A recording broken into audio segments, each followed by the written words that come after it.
Bonjour, je profite d'Internet pour essayer de partager quelques données, quelques connaissances suite à quelques centaines de pages de lus et beaucoup de vidéos de regarder attentivement, observer sur Internet et ailleurs. Donc il s'agit ici de franc-maçonnerie, cette maudite secte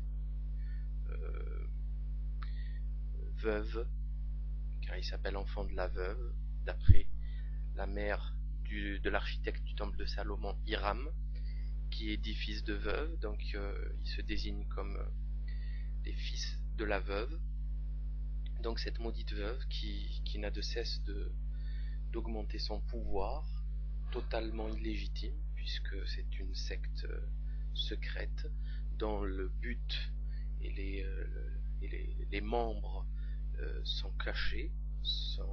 Les gens ne se disent pas francs-maçons, ils font partie de carnets d'adresses et en profitent allègrement afin de faciliter une ascension politique ou administrative. Et comme l'ont prouvé plusieurs fois les nombreux procès à retentissement, et notamment dernièrement celui de Nice, hein, avec le procureur Éric de Montgolfier et le juge franc-maçon qui faisait chanter des criminels, des personnes, enfin d'anciennes personnes ayant le casier judiciaire un peu noirci par quelques mésaventures. Donc nous avons ici affaire, donc je le répète, à une secte nocive dont il faut rappeler quelques symboliques. Donc nous voyons ici sur la photo l'équerre et le compas, car les chevaliers de la truelle, comme les nomme si bien Coppa Albancelli, ont comme symbole des symboles maçonniques de construction. Donc le compas, l'équerre, la truelle, le fil à plomb, le maillet, etc. On voit ici, donc on reconnaît facilement le G de gnose, hein, la gnose qui est la religion luciférienne, hein, c'est un manichéisme, comme le dit très bien le père Régimbald sur les vidéos que vous pouvez observer sur Dailymotion. Hein, il y a 4 vidéos du père Régimbald qui est mort comme par hasard d'un cancer foudroyant, parce qu'il a été rappelé très vite par le Vatican, car il faisait un peu trop de bruit sur ces Illuminati, etc. Donc il explique donc très bien le manichéisme, qui est une dualité entre un dieu de bien et un dieu de mal, le dieu bon qui est Lucifer et le dieu mal qui est Adonai, qui est, si vous voulez, le dieu chrétien. Donc et on voit très bien l'œil qui est au-dessus des deux piliers. Ces deux piliers sont Yakin et Boaz. C'est toute une symbolique très complexe enfin pas très complexe, mais bon, il faut se donner les moyens de lire un petit peu et d'essayer de comprendre d'où viennent toutes ces bêtises, quand on pense que ce sont des grands magistrats, des grands penseurs, des grands érudits de l'ENA, etc., qui se retrouvent les yeux bandés dans une initiation qui franchement semble être d'un ridicule affligeant. D'ailleurs, il faut rappeler que beaucoup d'initiés francs-maçons ont très vite quitté cette bêtise dès les premières secondes, parce qu'il est très difficile de résister à un fou rire quand on voit leurs accoutrements et leurs bêtises. Donc on voit très bien l'œil d'Horus avec les rayonnements de lumière. Il faut savoir qu'Albert Pike, dans son livre Moral and Dogma, dans le degré 19 d'initiation, appelle Lucifer l'ange de lumière. Donc on voit très bien ces rayons de lumière à quoi correspondent. Enfin bon, bref, on va pas parler de Lucifer pour le moment. S'il faudrait parler de franc-maçonnerie plutôt, et de son influence actuellement dans les cercles politiques. Donc on sait qu'il y a 135 000 maçons en France. 135 000, c'est beaucoup, c'est énorme. Et on sait qu'ils sont extrêmement nombreux dans les deux assemblées, hein, députés, sénateurs. Et on sait aussi qu'ils influencent très facilement, très aisément les choix des lois à voter, les choix de notre vie, de notre futur. Donc la première des preuves de la toute-puissance de cette secte est l'équérade, opposée à croisade, l'équérade qu'elle a portée, qu'elle a maintenue tout le long de ces 3 derniers siècles contre le catholicisme, et on observe très facilement leur victoire, puisqu'il n'y a plus de catholicisme en France, il n'y a absolument plus de présence divine. Les églises se ferment de plus en plus, un matérialisme hallucinant recouvre absolument l'Hexagone, les gens ne croient plus en rien, ils ne croient ni en Dieu, ni en Satan, ni en quoi que ce soit. Donc rendre ridicule le catholicisme a été leur principal objectif depuis le départ, et nous voyons très bien que cet objectif a été atteint, malgré 2 abrutis de prêtres que vous pouvez observer à la télé ici et là, qui sont là pour nous expliquer que toutes les idées de la franc-maçonnerie sont bonnes. Ils sont peut-être même eux-mêmes maçons, mais si vous observez bien, les églises sont vides, à part pour 1 ou 2 mariages par mois, voire moins. Il n'y a plus de pratiquants, si ce n'est les quelques personnes âgées qui sont de moins en moins nombreuses, on va dire.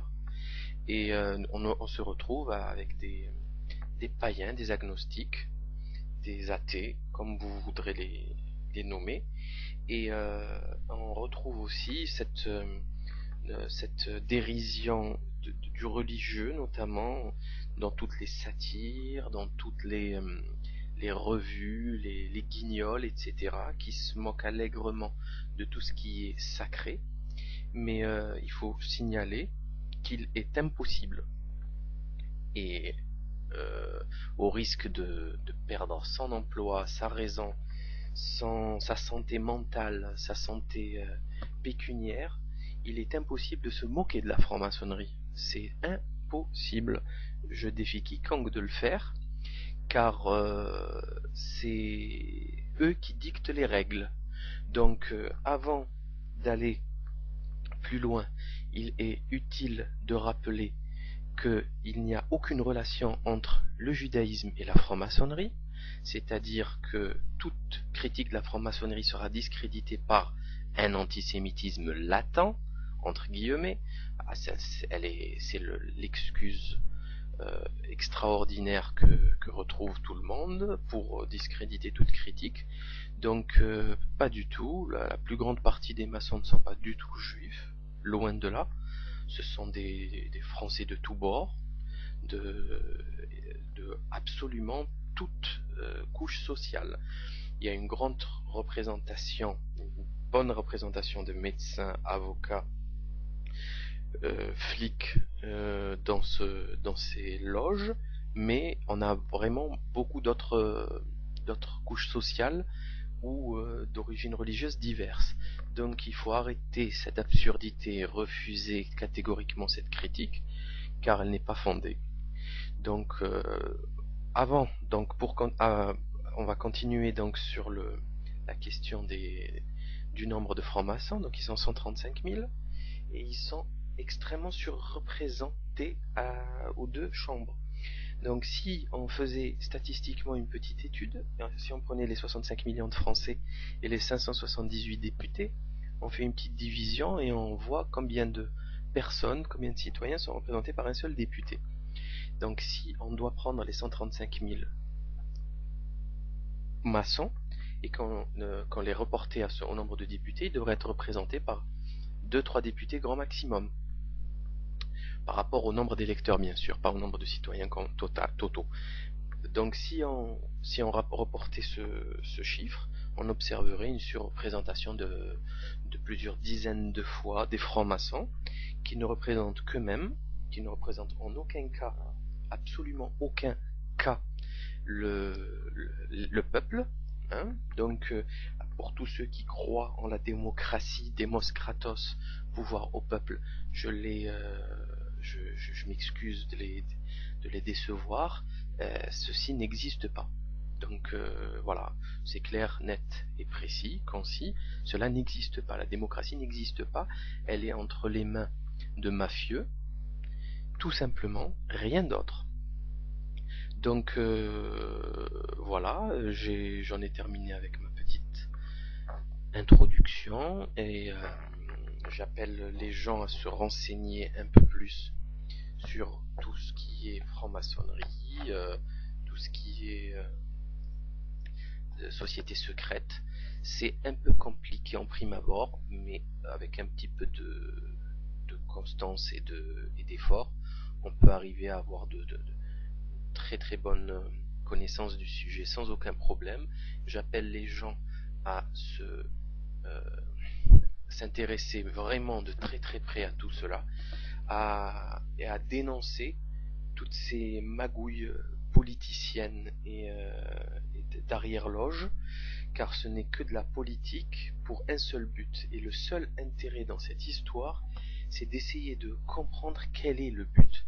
Car il est absolument inconcevable que des gens de cette nature, de ce positionnement social se réunissent pour rien. Ce n'est pas possible qu'ils se réunissent tous les soirs de la semaine, fassent des travaux aussi importants et aussi sérieux, avec un secret aussi bien gardé, pour rien. Cela n'existe pas. Voilà. Merci de m'avoir écouté, j'espère ne pas avoir été trop long. Au revoir.